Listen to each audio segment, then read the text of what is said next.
안녕하세요. 저는 뉴질랜드에서 개발자로 일하고 있는 루카스라고 합니다.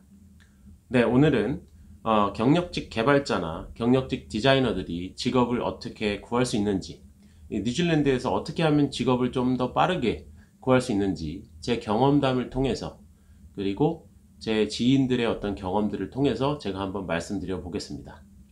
자, 오늘 제가 준비한 건 8가지 카테고리로 준비를 했고요.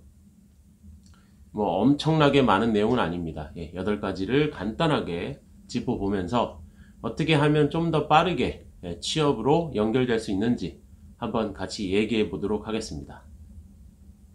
네, 첫 번째는 일단 디자이너들을 얘기하고 갈게요. 제가 저는 이제 개발자이기 때문에 디자이너는 아닙니다. 하지만 제 주위에 이제 디자이너 분들이 몇 분 계세요. 그래서 제가 이제 이야기를 좀 들었어요. 그래서 디자이너들에 대한 얘기는 좀 지인들을 통한 얘기를 드려보면, 사실 이 나라는 디자이너 수요가 많아요. 많은데 아시다시피 디자이너들은 특히나 영어가 굉장히 중요합니다. 아실 거예요. 왜냐하면은 그냥 쉽게 생각해도 뭔가 화면을 만들어내야 되잖아요. 그렇죠? 창의적인 생각으로 화면을 만들어야 되는데, 그럴 때 자기 혼자 만드는 게 아니잖아요. 그렇죠? 개발자랑도 이야기를 하고, 개발 팀장님하고도 얘기하고, 뭐 디자인 팀장님, 혹은 CEO, 혹은 프로덕트 오너, 이런 사람들, 매니저, 이런 사람들하고 계속 대화를 통해서 뭔가 정말 생산적인, 뭔가 크리에이티브한 화면들을 만들어야 되잖아요. 네, 그렇다 보니까 영어가 굉장히 중요해요. 그래서 내가 영어에 자신이 있다, 그러면 전혀 문제 없습니다. don't care죠. 근데 그렇지 않다 그러면 이제 조금 이제 키위 회사로 가기는 조금 힘들 수도 있어요. 힘들 수도 있는데, 그렇지만 뭐 일이 없는 건 아니에요. 아시다시피 뉴질랜드는, 전에도 한번 말씀드렸지만, 뉴질랜드 기업의 97%가 10인 이하의 기업입니다. 그러니까 직원이 10명이 안 돼요. 회사에. 그러니까 1인 기업, 2인 기업, 뭐 이런 조그만 기업들이 굉장히 많다는 거죠. 그래서 보면 한인 업체도 굉장히 조그만 영세 업체들이 많아요. 그런 업체들이 보통 뭐 한국에서 물건을 떼다 판다든지, 뭐 약간 수출, 수입 이런 걸 한다든지, 뭐 그런 부분들을 하기 때문에 보통은 이제 상품 이미지들을 많이 디자인 하도록 해요. 그러니까 물론 그게 한국에서 여러분들이 하던 일과 안 맞을 수도 있는데, 상품 이미지들을 많이 이미지를 작업하는 것들을 요구하거든요. 일례로 제가 여러 군데 이제 다니면서 저 개발자인데 약간 뭐 직업을 구하고 있습니다, 이렇게 얘기하면 도와주려고 하시는 분들 대부분이 연락 온 게 뭐냐면은, 그거 뭐 상품 같은 거 디자인 할 수 있냐, 웹 디자인 좀 할 수 있냐, 뭐 이런 유의 것들이 대부분이었어요. 그렇다 보니까 그런 쪽으로는 수요가 굉장히 많다고 하더라고요. 그래서 아르바이트나 파트타임 잡을 구한다, 혹은 뭐 그냥 한인 업체에서 일을 한다, 이런 것들은 사실 그렇게 어려운 건 아닌 것 같아요. 그렇게 어려운 건 아닌 것 같고, 물론 당연히 실력이 있어야겠죠. 디자인도 잘하시고 뭐 뭔가 HTML이라든지 CSS라든지 그런 부분도 잘하신다면 굉장히 도움이 되겠죠. 네, 그거는 이제 당연한 거고, 네, 그런 것 같아요. 자, 그러면 이제 본격적으로 디자이너들에 대한 얘기는 거기까지 하고, 본격적으로 한번 8가지 카테고리를 한번 얘기해 보도록 할게요. 첫 번째로 CV 작성에 대해서 얘기해 볼게요. 자, 우리나라는 이력서 혹은 레주메 이렇게 얘기하죠. 근데 영국 령에 있었던 나라들은 CV라고 얘기합니다. CV. 그래서 CV를 작성해야 되는데, 아마 미국 쪽으로 한번 트라이 해보셨던 분들은 알 거예요. 미국은 딱 한 장에다가 이력서를 축약해서 넣어라, 뭐 이런 얘기가 많아요. 저도 그렇게 준비를 했었는데, 제가 이제 어쨌든 최종적으로 뉴질랜드로 와서 뉴질랜드에서 CV를 준비하다 보니까 여러 헤드헌터를 만나고 하면서 제가 CV에 대한 내용을 검토를 받았거든요. 보니까 어쨌든 뭐 10년, 저는 이제 10년 이상 경력이 되니까 대부분이 3장 이상, 뭐 5장, 뭐 이렇게 넉넉하게 써도 좋다, 이런 의견을 많이 받았어요. 물론 이 뉴질랜드에서도 뭐 CV가 뭐 꼭 3장이어야 된다, 5장이어야 된다, 이런 기준은 없어요. 하지만 제가 받았던 피드백 중에 대부분이 좀 더 넉넉히 쓰는 걸 요구하더라고요. 그래서 그런 부분들을 좀 참고하시고, CV 작성이 되게 어려워요. 그쵸? 우리 한국식이 아니고 다 틀리다 보니까 또 영어로 작성해야 되고, 그래서 우리가 직접 작성하는 것도 굉장히 좋지만 남의 도움을 받는 게 굉장히 좋습니다. 이 나라는 CV 작성을 도와주는 곳들이 여러 군데 있어요.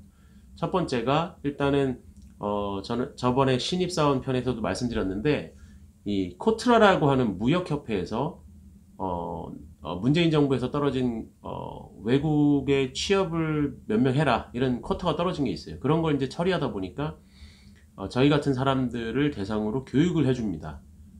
몇 번의 세미나가 있고요. 그 다음에 모의 인터뷰도 있고 CV도 작성하면은 CV를 제출하면은 CV도 그들이 이제 봐주고 교정해주고 해요. 그런 부분들이 있고 이제 좋은 점은 한국어로 우리가 대화할 수 있다는 거 그런 것들이 있으니까 꼭 코트라에 연락하셔가지고 하시면 좋을 것 같고요. 네, 코트라 담당자 제가 연락처를 알고 있는데 이 담당자 연락처를 유튜브에다가 공개하기는 좀 어려울 것 같고 개인적으로 연락 주시면은 제 메일로 연락 주시면 제가 그분을 연결해 드릴 수 있을 것 같아요. 그리고 또 하나는 이제 워크 커넥트라는 곳이 있어요. 워크 커넥트라는 곳이 있는데 그곳은 이제 저희 같은 이민자들을 도와주는 곳이에요. 예, 도와주는 이제 곳인데 그래서 거기도 이제 세미나 신청을 하시면은 세미나도 가서 2, 3일 정도 들을 수가 있고 또 1대1로 뭐 어떤 코칭도 받을 수가 있고 CV도 작성 도와주고요. 면접도 어떻게 봐야 되는지 뭐 연봉은 어떻게 해야 되는지 뭐 이런 것들을 다 알려주는 곳이 있어요. 그래서 워크 커넥트라는 곳이 있거든요. 거기에 가셔서 한번 하시는 것도 도움이 될 것 같고요. 그 다음에 세 번째는 뉴키위라는 곳이 있어요. 뉴키위. 뉴키위도 아까 방금 전에 말씀드렸던 워크 커넥트하고 굉장히 유사한 곳인데 다 공짜예요. 다 무료예요. 그래서 등록하시고 도움 받으시면은 CV도 작성할 수가 있고 면접 스킬도 배울 수가 있고요. 네, 키위 문화에서는 어떻게 면접 봐야 되는지 뭐 이런 것도 많이 얘기를 해주더라고요. 네, 그런 것들을 참고하시면 좋을 것 같고요. 자, 두 번째 영어 실력입니다. 우리 영어 실력에 대해서 많이들 얘기하는데 뭐 이런 얘기 있잖아요. 야, 코딩만 잘하면 뭐 영어 못해도 되는 거 아니냐. 맞아요. 네, 굉장히 맞는 얘기예요. 정말 내가 자신 있다. 내 코드에 정말 자신이 있고 내 코드는 정말 환상적이다. 그렇다고 한다면은 영어 못해도 됩니다. 네, 못해도 되고 뭔가 내가 코드 진짜 멋지게 짜고 그 코드 보여주고 입사할 수 있을 거예요. 네, 그럴 수 있는데 내가 그 정도 수준이 아니라면 그러니까 저같이 일반적인 개발자의 수준이라면 그냥 한국에서 그냥 뭐 평범하게 개발했던 그런 수준이라면 영어가 굉장히 중요해요. 네, 영어가 굉장히 중요합니다. 뭐 아시겠지만 의사소통 안 되면 어떻게 같이 일을 하겠어요. 그냥 단순한 이치잖아요. 그렇죠? 외국에 살고 또 특히나 이제 영어를 말하는 주 언어로 갖고 있는 나라에 산다면 영어가 당연히 첫 번째일 거예요. 네. 제가 이제 영어로 하면서 문제가 있었던 것은 이제 첫 번째는 저 같은 경우 10년 이상의 경력을 가졌다 보니까 높은 연봉을 원하고 또 그러다 보니까 시니어 역할로 계속 지원을 했거든요. 그때마다 받은 피드백은 초반에 와서 받은 피드백은 커뮤니케이션 스킬이 떨어진다. 뭐 이런 피드백이 많았어요. 예. 그리고 또 어떤 거는 뭐 면접 때 계속 잘 이해가 안 됐으면은 두 번, 세 번 물어봐서 이해를 했어야 되는데 대충 알아듣고 감으로 대답하는 거죠. 예, 그런 경우 피드백도 있었어요. 물어보지도 않고 그냥 계속 뭐 답한다. 뭐 이런 거는 좋지 않다. 뭐 이런 내용의 피드백도 있었어요. 그리고 또 영어가 안 중요하다고 말하는 사람들이 있어요. 그거는 어쨌든 제가 볼 땐 다 뻥입니다. 네, 뻥이고요. 이 나라에 살려면 무조건 영어가 중요합니다. 꼭 개발자 아니어도 영어 중요하죠. 네, 당연히 중요하고요.